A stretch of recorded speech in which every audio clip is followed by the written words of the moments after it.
Namaste. If an entry is made,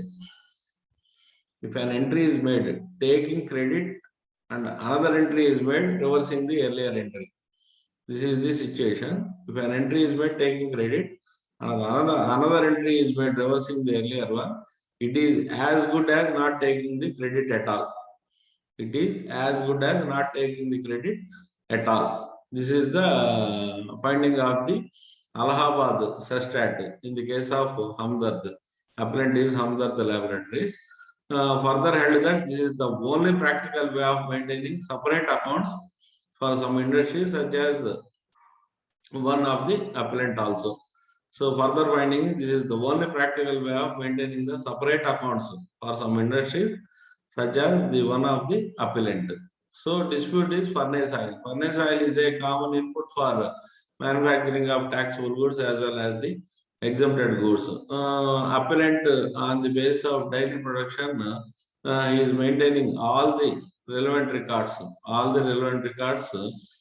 such as based on the daily production of the taxable goods and exempted goods and actual consumption of furnace oil computed as per the running time and usage of furnace oil every day. The appellant took rate of furnace oil only on that portion of the furnace oil which went into the manufacture of the taxable goods. So, appellant maintaining all the records, which is sufficient to show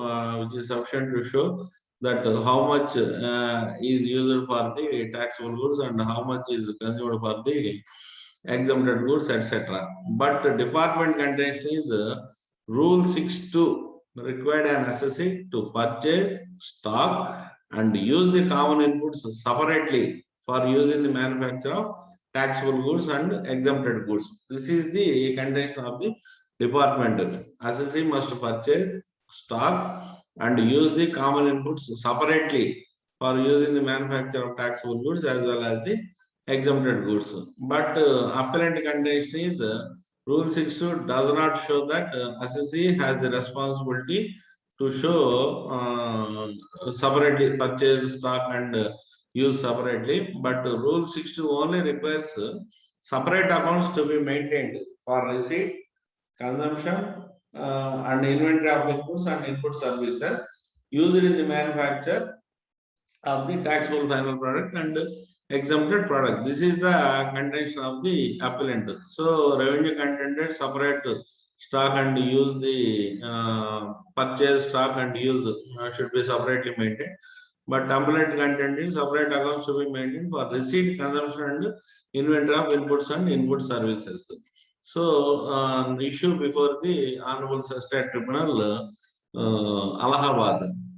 Finally, the quorum headed by President Justice Dilip Gupta and technical member P.V. Subbarao unanimously held that an entry is made taking credit and another entry is made reversing the earlier entry. It is as good as not taking the credit at all.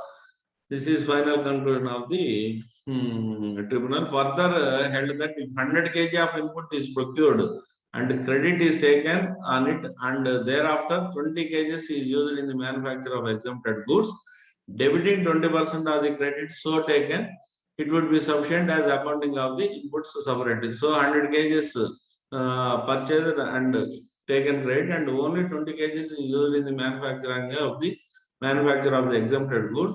So debiting of 20% and pro rata basis, debiting of 20% of the credit so taken, it would be sufficient. So this is the finding of the Honorable Tribunal.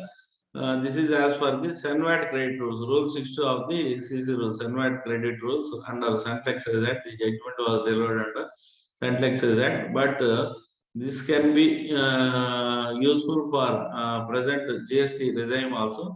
Present GST regime also more or less similar rules are framed for taking of ITC in common ITC for taxable as well as the exempted goods like that. So kindly go through the judgment delivered by the Honorable Sestat Tribunal Allahabad bench in the case of Hamdard Waqf Laboratories, published in the Tax Scan website. Very useful judgment for the present scenario also. This is the understanding of the NTRF. Kindly go through and frame your own opinion accordingly. Thank you. Namaste.